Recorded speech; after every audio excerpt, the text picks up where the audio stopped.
Olá pessoal, bem-vindos ao Boas Opções. Esse vídeo vai ser rapidinho, prometo que vai ser rapidinho, ah, porque me ocorreu um paralelo muito interessante entre duas situações recentes, uma delas bem recente, que é essa aí que está na cara, tá na tela, né, que é a Ethereum e outras criptos, mas a Ethereum fica mais bacana porque o gráfico fica mais significativo, e um paralelo bem antigo de uma outra intervenção do governo na economia e que dá uns resultados muito parecidos.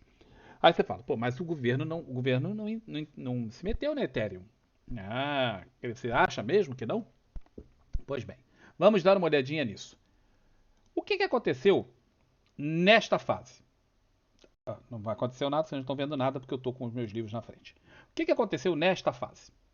Aqui assim, nós tivemos a epidemia do Covid e com isso houve um grande desemprego, uma confusão danada e tal. E o governo dos Estados Unidos, especialmente dos Estados Unidos, inventou de dar uma grana para as pessoas, diretamente para as pessoas. Então eles davam é como se fosse um cheque para você de tantos dólares para todo mundo. Não era só para quem estava passando. Vamos dizer, o cara perdeu o emprego, recebe o cheque. Não. Era para todo mundo. Então eles distribuíram isso aí para a galera. E foi em massa, tá? Aí você pode pensar assim, tipo, qual o motivo? Existia motivo eleitoreiro, eles tinham uma eleição ali, um pouco depois disso. Existia motivos até econômicos, porque realmente houve uma queda enorme do, da circulação de pessoas, de gastos e etc. E, tal, e aí fizeram essa gracinha. Acontece que toda vez que você ganha dinheiro, que te dão dinheiro, você não valoriza isso. Tá? Exatamente esse é o motivo pelo qual, se vocês forem ver estudos, quase todos os ganhadores de loteria no Brasil, né, e no mundo inteiro, não é só no Brasil, é, passado um certo número de anos, eles voltam a ter o mesmo nível de rendimento que eles tinham antes. Ou seja, eles ficaram ricos e depois ficam pobres de novo. Porque o dinheiro é dado. Ao contrário de um cara que trabalha para receber aquele dinheiro, o cara batalha, batalha, batalha, batalha, ele não se desgarra da grana, ele fica com ela. Então há uma diferença muito grande no comportamento humano quando uma coisa é dada do que quando uma coisa é conquistada. Acredito que seja assim um conhecimento comum. E aqui foi dado o dinheiro. O que aconteceu com muita gente que não precisava desse dinheiro? Que é sempre bom você ganhar uma grana, isso aí não tem dúvida. O pessoal foi botar a grana naquilo que estava dando muito, muito dinheiro. O que estava dando muito dinheiro? Criptomoedas. Criptomoedas foram sendo compradas. Aí o pessoal cepou o dedo na compra. Compra, compra, compra, compra, compra, compra, compra. E o que acontece toda vez em que há um movimento anormal num ativo causado por liquidez excessiva? O que é liquidez excessiva? Grana. Tem grana demais, está sobrando a grana, o pessoal mete essa grana em algum canto. Isso é liquidez excessiva. E o que acontece nisso aí? Formam-se distorções. Essas distorções é o que nós comumente chamamos de bolhas. Tá? Então, isso aqui foi o crescimento da Ethereum. As outras criptos também fizeram um movimento parecido, não tão de baixo, porque a Ethereum tinha pouco tempo. Né? E uma vez que chega nesse ponto, e aí começaram as medidas de enxugamento de liquidez pelo mundo inteiro, especificamente nos Estados Unidos, muito agressivamente, aumento da taxa de juros, diminuição de entrada de liquidez para os bancos, tal, secando a liquidez, que é um objetivo que eles precisam ter para diminuir a inflação. Isso aconteceu no início de 2022. Ora, se eu tinha uma grana que eu botei lá e agora começa a enxugar a liquidez para mim, fica mais difícil rodar o dinheiro no cartão de crédito, fica mais difícil eu fazer uma opção de coisa, o que eu faço? Eu tiro essa grana de onde estava e vou botar ela onde eu preciso. Antes estava lá para eu tentar ganhar alguma coisa. Agora não, agora eu preciso desse dinheiro.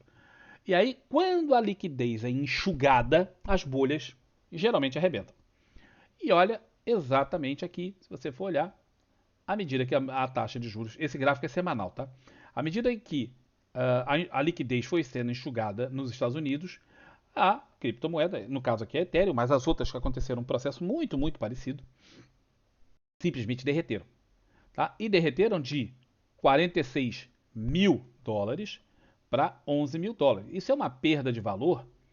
Vamos botar aqui de 46 mil, 11 mil e. 11 mil não, mil. 1172. Mil? Caramba, mil. e aqui ela estava quanto? Aí também não era 46 milhões, era 4.600. Essas letrinhas aqui são muito pequenininhas para mim. Houve uma queda de 75%, 74%, quase 75% no valor entre o topo e esse fundo aqui. E essa queda, muitíssimo provavelmente, não acabou ainda. Por quê? Porque o enxugamento de liquidez nos Estados Unidos não acabou. Tá? Eles vão começar a diminuir a taxa de subida dos juros. Não quer dizer que eles vão começar a diminuir os juros. Os juros subirão de uma forma mais lenta, até um certo ponto em que eles vão estagnar isso e deixar a inflação morrer de inanição. Acreditem, uma inflação como a que está acontecendo no hemisfério norte não se resolve sem recessão. Todo o resto é conversa fiada de político querendo ganhar a eleição. Inflação nesse patamar só se resolve com recessão, e uma recessão razoavelmente intensa e relativamente prolongada, porque senão a inflação se torna residual e de fundo, aquela uma inflação inercial. Isso tem que ser acabado e eles vão fazer isso aí. Então, não achem que o processo de enxugamento de crédito acabou. Não acabou. Ainda tem muita coisa para ser feito. E esse é o resultado. Aí você fala assim, pô, e que diabos isso tem a ver com o Brasil? Vamos mostrar. Quase todos vocês devem ser muito novos e não vão se lembrar desse babado aqui, chamado Fundo 157. Tá? Fundo 157 foi um troço que eles criaram lá em 1967. Tá? Durante a ditadura militar. A ideia, como sempre, os governos têm ótimas ideias. Tá? Mas governos, eles têm uma característica muito peculiar. Não interessa o quão boa seja a ideia. Toda vez que eles botarem a mão em alguma coisa, isso vira merda. É impressionante a capacidade que os caras têm de criar titica. E não foi diferente nesse caso. O que era a ideia? A ideia era a seguinte: bom, você tinha que pagar imposto de renda. Todo mundo paga imposto de renda até hoje. Uma parte desse imposto de renda, você, ao invés de pagar o imposto de renda direto do governo, eles queriam incentivar os negócios de ações, a poupança da população tal, em ações.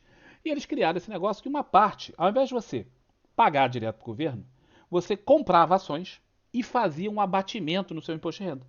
Aí você pensa, pô, ao invés de eu dar o dinheiro para o governo, para ele roubar ou jogar no lixo, eu vou comprar ações. Foi o pensamento de imensa quantidade de pessoas. E as pessoas foram comprar suas ações. Né? O que acontece quando você cria liquidez? Isso é criação de liquidez e de uma alteração no comportamento do mercado. Isso aqui é uma coisa artificial. Você jogou uma opção de gente no mercado que não era para estar lá. As pessoas tinham que ir de uma certa forma. É como se eu pegasse para você e te desse dinheiro. Afinal, o meu imposto de renda é um dinheiro perdido. Esse dinheiro vai e nunca volta, né? Nunca volta pra gente por nada. Todo serviço é uma porcaria e então o dinheiro nunca volta. Ao invés dele ir para o governo, ele ficava para mim. É como se estivessem me dando o dinheiro.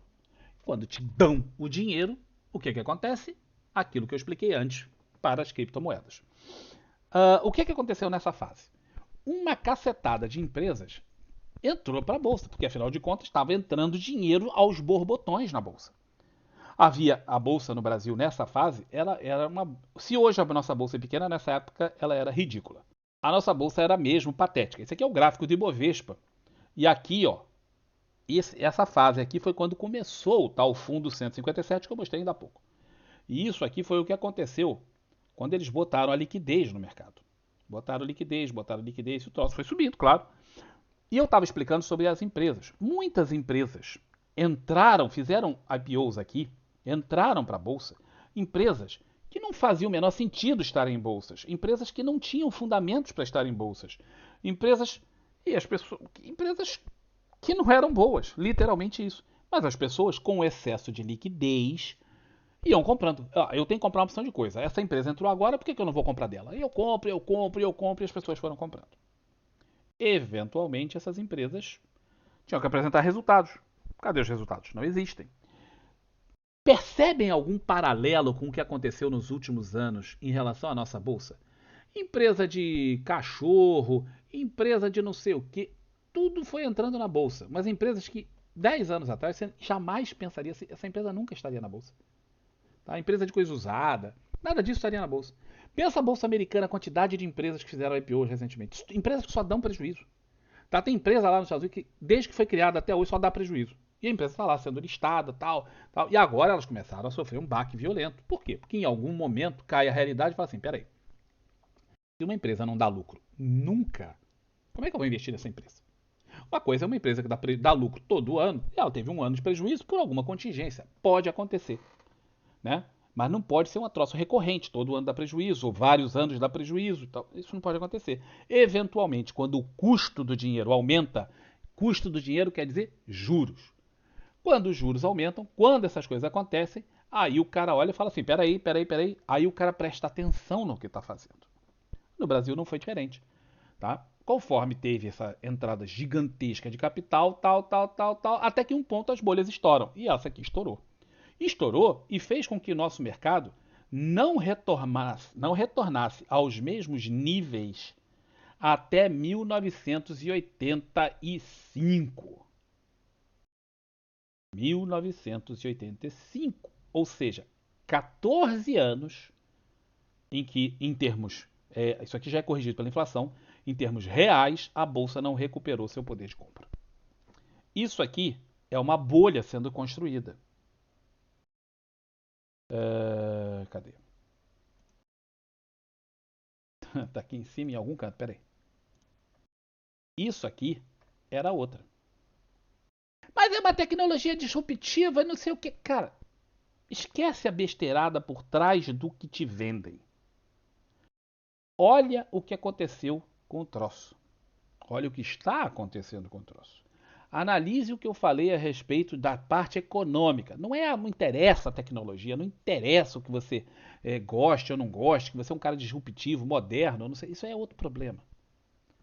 Analise a parte econômica da coisa e veja se o que eu estou fazendo e traçando um paralelo, se isso não faz sentido.